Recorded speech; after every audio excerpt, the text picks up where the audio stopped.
maalinta 16aad masaaladii beereyga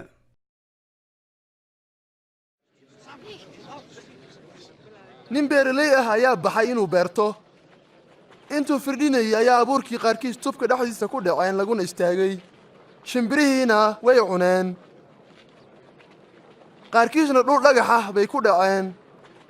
biyola'aan abuurkii dalaggii soo dhasheena way ingegeen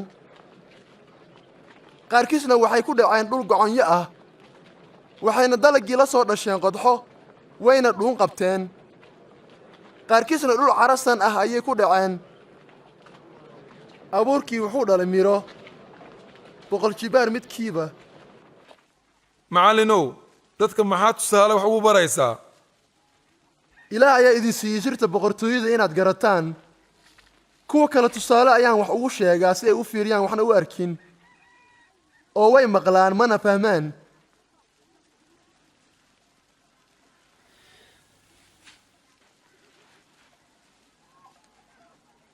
waa sidaan macnaha tusaalaha abuurkii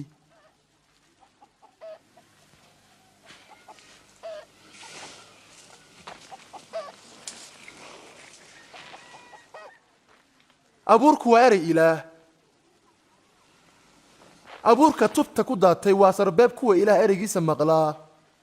ibliis ayaa imaanaya oo ereygiisa qalbigooda ka bixinaya si ay u rumaysanin oo aysan u badbaadin abuurka dhulka dhagaxa ku dhacay waa sarbeeb kuwa ereygiisa maqlo aad u farxa